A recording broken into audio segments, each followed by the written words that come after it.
የስፖርት ማዘውተሪያ ስፍራዎች አስተዳደርን ለመወሰን የወጣው ደንብና መመሪያ ተግባራዊ ያለመደረጉ የመልካም አስተዳደር ጥያቄ እንዲነሳ ምክንያት መሆኑ ተገልጿል። ይህ የተባለው የአዲስ አበባ ከተማ ወጣቶችና ስፖርት ቢሮ በተገነቡ የስፖርት ማዘውተሪያ ስፍራዎች መተዳደሪያ ደንብና የክፍያ ተመን አተገባበር ዙሪያ ከባለድርሻ አካላት ጋር ውይይት በተካሄደበት ወቅት ነው። በውይይቱ መድረኩ በ11ዱም ክፍለ ከተሞች የማዘውተሪያ ስፍራዎች አጠቃቀም፣ የደንብና የክፍያ ተመን አተገባበር የኢንስፔክሽን ሪፖርት ቀርቧል። በሪፖርቱም በአንዳንድ ክፍለ ከተሞች የወጣው ደንብ የክፍያ ተመን ተግባራዊ እንዳልሆነ የታየ ሲሆን ከተቀመጠው ተመን በላይ ክፍያ መጠየቅ፣ ለታዳጊዎችና አካል ጉዳተኞች በቂ የልምምድ ስፖርት አለመስጠትና ሰዓት አለመስጠትን ጨምሮ ሌሎች የአፈጻጸም ክፍተቶች መኖራቸው ተገልጿል።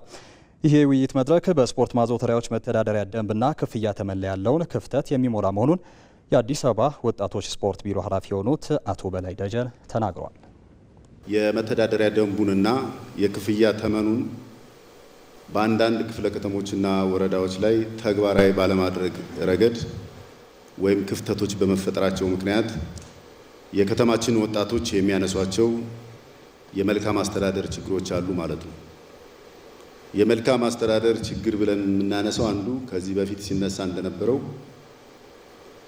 ተዘግተው የሚውሉ ግንባታቸው ተጠናቀው ተዘግተው የሚውሉ የስፖርት ማዘውተሪያ ስፍራዎች እንዳሉ፣ ተቆልፈው የሚውሉ እንዳሉ፣ በአግባቡ ከክፍያ ጋር ተያይዞ ደግሞ የአካባቢውን ወጣቶች ታዳጊዎችና የጤና ቡድኖችን ታሳቢ ያላደረገ ክፍያ የሚጠየቅበት፣ ተገቢውን አገልግሎት ከመስጠት አኳያ ጉድለቶች እንዳሉ የተነሱ ስለሆነ በዛሬው ዕለት ደግሞ የሚመለከታችሁ አካላት በአጠቃላይ ባላችሁበት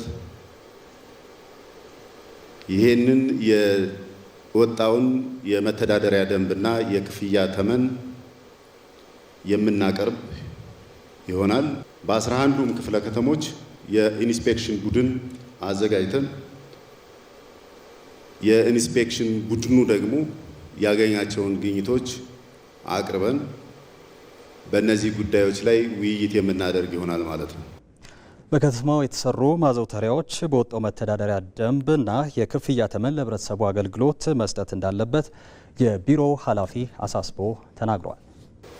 ከዚህ አንጻር በተለይ ደግሞ የሚጠቅመው ኢንተርናላይዝ ማድረግ ነው፣ ለመለወጥ መዘጋጀት ነው።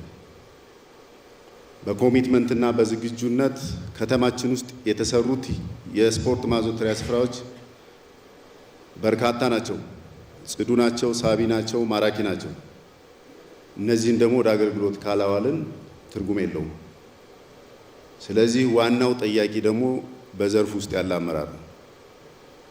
ስለዚህ እንዴት እየተገበርን ነው የሚለውንም ጭምር ማንሳት አለብን ማለት ነው። ለውይይት ክፍት ማድረግ አለብን። ለምንድነው ተገቢውን አገልግሎት እንዲሰጥ የማናደርገው? ለምንድነው የመልካም አስተዳደር ጥያቄ የሚቀርበው የሚለው አንስተን ኢንተርናላይዝ አድርገን እሱን ለመፈጸም የሚያስችል ኮሚትመንትና ዝግጁነት ፈጥረን የምንወጣበት መድረክ ስለሆነ የሚቀርበውን በተገቢ ሁኔታ ማየት እና ሀሳቦች ግልጸኝነት ያልተፈጠሩ ካሉ እነሱ ግልጽ ተደርገው ተወያይተን የጋራ መግባባት ፈጥረን የምንሄድበት መድረክ ነው ማለት ነው። ዘገባው የባልደረባችን አዲስ የሸዋስ ነው። የብሔራዊ ዲጂታል መታወቂያ ፕሮግራም ስኬታማውንና ውጤታማውን አትሌት ቀነኒሳ በቀለን የፋይዳ ዲጂታል መታወቂያ ብራንድ አምባሳደር አድርጎ ሾሟል። አትሌት ቀነኒሳ በቀለ የብሔራዊ ዲጂታል መታወቂያ ብራንድ አምባሳደር ሆኖ የተሰየመው ብሔራዊ መታወቂያ ፕሮግራም የፋይዳ አምባሳደር ይፋዊ ስራ ማስጀመሪያ መርሃ ግብርን ባካሄደበት ወቅት ነው። ከ32 ሚሊዮን በላይ ዜጎች የፋይዳ ዲጂታል መታወቂያ ባለቤት የሆኑ ሲሆን በዚህ በጀት ዓመትም ለ90 ሚሊዮን ዜጎች ዲጂታል መታወቂያውን ተደራሽ ለማድረግ የተሰራ ይገኛል። ይህንን ግብ ለማሳካት የኦሎምፒክ ዓለም ሻምፒዮንና የማራቶን ውጤታማውን አትሌት የብራንድ አምባሳደር አድርጎ መሰየም አስፈላጊ ሆኖ በመገኘቱ አትሌት ቀነኒሳ ብራንድ አምባሳደር ማድረጋቸውን የብሔራዊ መታወቂያ ፕሮግራም ዋና አስተባባሪ አቶ ዮዳ አርያ ስላሴ ተናግሯል። አትሌት ቀነኒሳ በቀለ ሀገራዊ ፋይዳ ላለው ፕሮጀክት ብራንድ አምባሳደር ሆኖ በመመረጡ ክብር እንደተሰማው ተናግሯል። አትሌት ቀነኒሳ በቀለ በአምባሳደርነት ቆይታው የቴሌቪዥን የማህበራዊ ሚዲያና የቢልቦርድ ማስታወቂያዎች ላይ ይሳተፋል።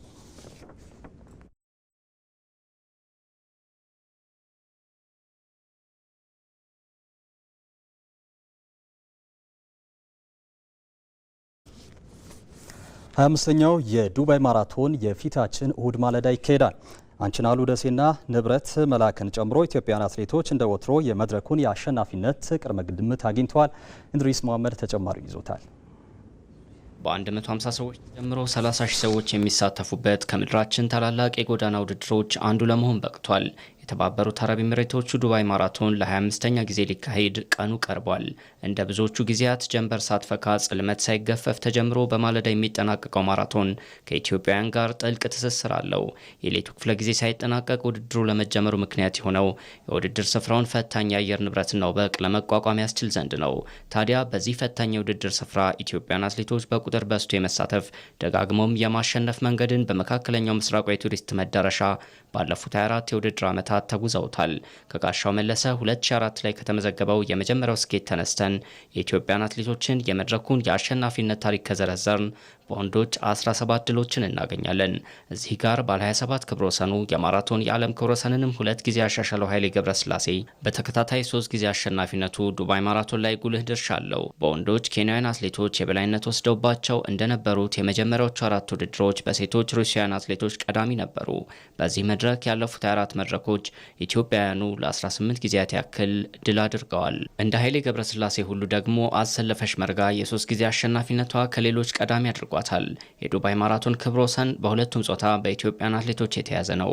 የ2019 ውድድር ሲያሸንፍ 2 ሰዓት ከ03 ደቂቃ 34 ሰከንድ የገባው ጌታነህ ሞላ በወንዶች የ2024ቱን ውድድር 2 ሰዓት ከ16 ደቂቃ 07 ሰከንድ በሆነ ጊዜ ያጠናቀቀችው ትዕግስት ከተማ በሴቶች የስፍራው የክብረ ወሰን ባለቤቶች ናቸው።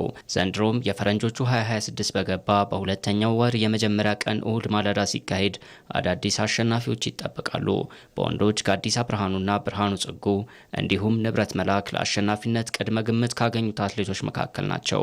በሴቶች ደግሞ አንችናሉ ደሴን ጨምሮ በአመዛኙ እስከ 5000 ሜትር ባሉ የመካከለኛ ርቀት ዘርፎች የምትታወቀው ፋንቱ ወርቁ ዱባይ ላይ በማራቶን ውድድር ብቅ ትላለች ተብሎ ተጠብቋል።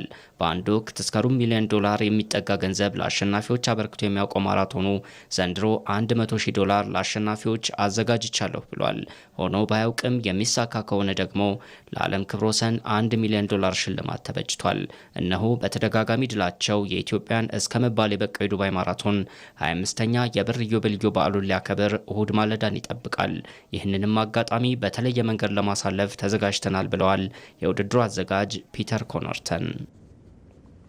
በመጨረሻም የአውሮፓ ሊግ የ8ኛ ዙር ጨዋታዎች ዛሬ ምሽት ሲደረጉ አስቶን ቪላ ከሬድ ቡል ሳልስበርግና ኖቲንጋም ፎረስት ከፍሬን ቫሮሽ የሚያደርጉት ጨዋታ ይጠበቃል።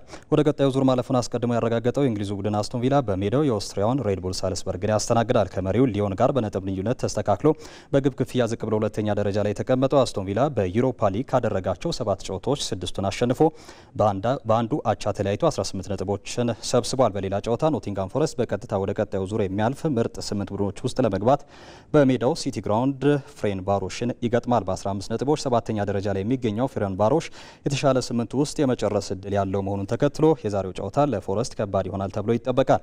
ሁሉም ጨዋታዎች ምሽት 5 ሰዓት ሲል የሚጀምሩ ይሆናል።